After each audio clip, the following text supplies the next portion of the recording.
안녕하세요. 미국 주식하는 임계입니다. 오늘 미국장 한번 보겠습니다. 구독과 좋아요 부탁해요. 오늘 시장은 기준금리 인하 시점 결정과 관련해 신중한 접근을 강조한 제롬 파월 연준 의장의 발언으로 관망세가 짙어지면서 3대 지수는 이제 하락으로 마감했습니다. 우선 3대 지수는 장 초반 전날 제롬 파월 의장의 발언으로 금리 인하 전망 시점이 뒤로 밀리면서 흔들리는 모습을 나타냈는데, 이에 파월 의장은 인터뷰에서 인플레이션이 2%로 낮아지고 있다는 확신을 더 갖고 싶다며 3월 FOMC까지 위원회가 그 정도의 자신감에 도달하기는 어려울 것 같다 말했고, 이어 지금은 데이터가 충분하지 않다는 것은 아니지만 지난 6개월간 인플레이션이 급격히 둔화했고 그 연장선에 있는 데이터를 더 보고 싶다는 것이라 강조했습니다. 이에 파월은 지금 상황에서 너무 빨리 움직이면 인플레이션이 연준의 목표치인 2%보다 훨씬 높은 곳에서 안정될 가능성이 더 크다며, 현재 미국은 경제가 강세이기 때문에 이 같은 결정에 신중하게 접근하고 있다면서 금리를 너무 늦게 내리는 경우에는 물론 경기 침체가 올 수도 있지만 현재 경제는 매우 좋은 상황이라 밝혔습니다. 이에 시장은 파월의 이 같은 발언에 금리 인하는 빨라야 5월에 있을 것이라 보고 있어 3월 기준금리 인하 가능성은 16.5%까지 뚝 떨어졌지만 5월 인하 확률은 62%까지 올라온 모습을 보여줬죠. 그리고 이날은 ISM이 발표한 서비스 구매 관리자 지수 PMI가 53.4로 집계돼 시장 예상치 51을 웃돌았고, 지난해 12월에 기록한 50.5보다 2.9포인트나 높은 수준을 나타냈는데, 이에 현재 주식시장의 피어 앤 그리드 지수는 70으로 나타나 극도의 탐욕 근처에서 오르락 내리고 하곤 있지만, 개인적으로는 이렇게 피어 앤 그리드 지수가 60에서 70 사이를 오간다면 증시에는 더할 나위 없이 좋은 상황이라 할 수 있죠. 한편 지금까지 실적을 발표한 S&P 500 지수 상장 기업 중에서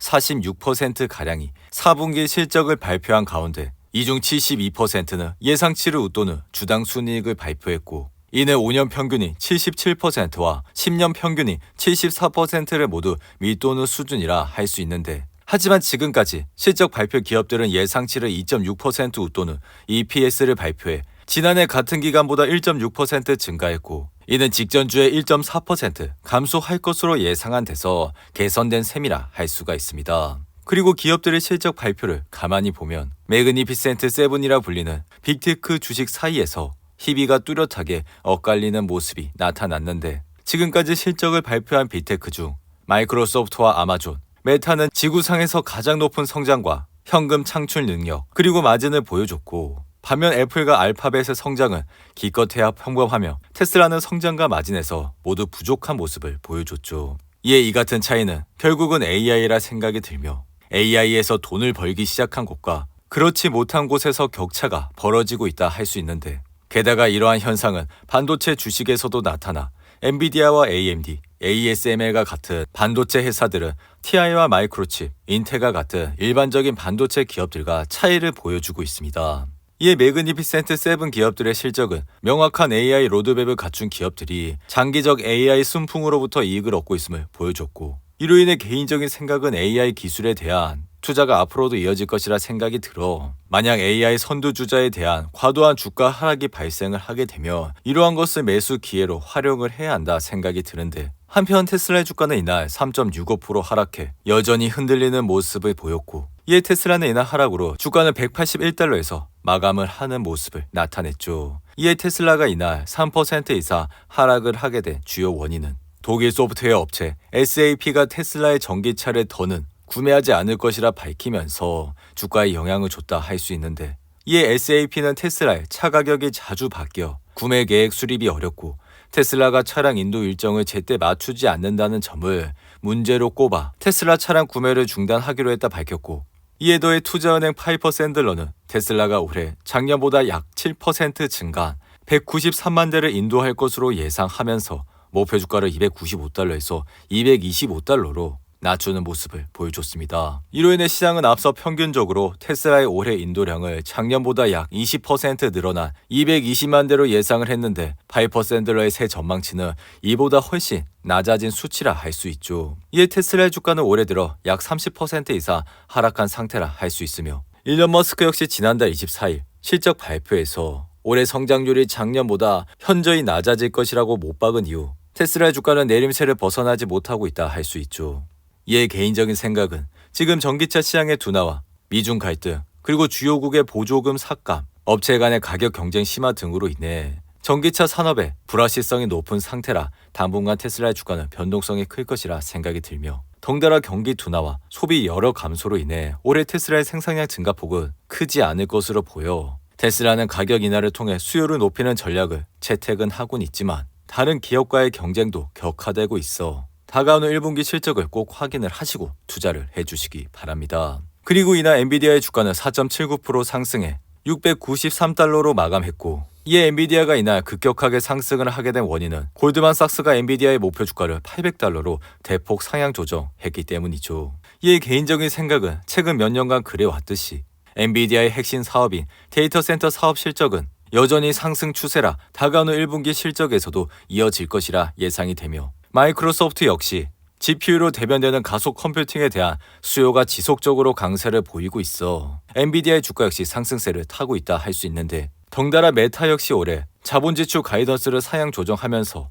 AI 구축에 계속 투자를 할 계획이라 엔비디아의 주가는 연일 상승세를 타고 있다 할 수 있습니다. 아울러 엔비디아는 올해 H200과 B100을 출시할 예정이라 엔비디아의 입지는 더욱 강해질 것이라 예상이 되며, 경쟁의 관점에서도 볼 때 AMD가 좋은 성과를 거두곤 있지만 강력한 하드웨어와 소프트웨어 제품, 그리고 무엇보다 혁신을 지속하는 속도를 고려할 때 엔비디아가 당분간 어깨 표준으로 남을 것이라 예상이 되죠. 이에 한 달 전 영상에서도 말씀을 드렸지만 엔비디아가 전고점 504달러를 돌파했을 때 이제부터 엔비디아의 상승세는 폭발을 할 것이라 말씀을 드렸고, 그 이후 주가는 40% 가까이 상승을 하는 모습을 나타냈는데, 이에 엔비디아는 앞으로도 높은 주당 순이익과 뛰어난 매출 성장세로 인해 이러한 기세가 꺾이진 않는 한 엔비디아 주가 역시 지속적인 상승세가 나타날 것이라 예상이 들며, 이에 주가가 다시 한번 출렁이게 된다면 좋은 매수의 기회가 될 수 있다 생각이 드는데, 그리고 이날 애플을 보시면 0.98% 상승하면서 주가는 187달러로 마감했고,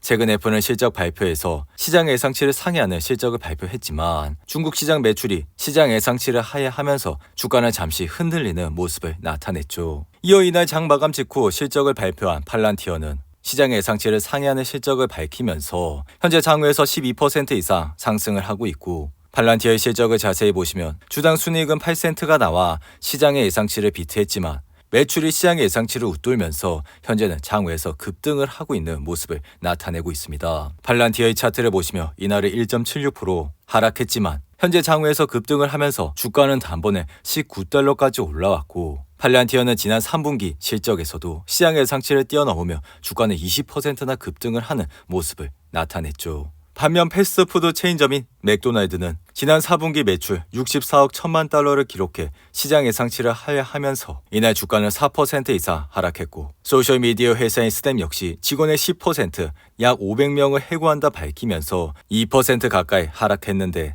이어 대형 제약회사인 일라일리는 예상된 분기 실적을 앞두고 자사의 당뇨병 치료제가 부족하다는 사실이 나와 이 약에 대한 수요가 높다는 것이 알려져 이날 주가는 6% 가까이 상승을 했는데, 반면 항공기 제조업체인 보잉은 인도되지 않은 일부 737 맥스 항공기가 새로운 품질 이슈가 발생하면서 이날 주가는 1.3% 하락을 했습니다. 이어 식품 가공업체 타이슨 푸드는 최근 분기의 양호한 재무 결과를 보고한 이후 2% 이상 상승했고, 중장비 제조업체인 캐터필러 역시 4분기 영업이익률이 개선된 이후 2% 가까이 상승하면서 52주 최고치를 기록했는데, 이어 반도체 회사인 온세미는 시장 예상치를 상회하는 실적이 나와 이날 주가는 10% 이상 상승을 했습니다. 오늘도 8분이 넘는 긴 영상 끝까지 시청해 주셔서 감사하고요. 가시기 전에 구독과 좋아요 잊지 마시고, 그럼 저는 다음 영상에서 찾아뵙겠습니다. 감사합니다.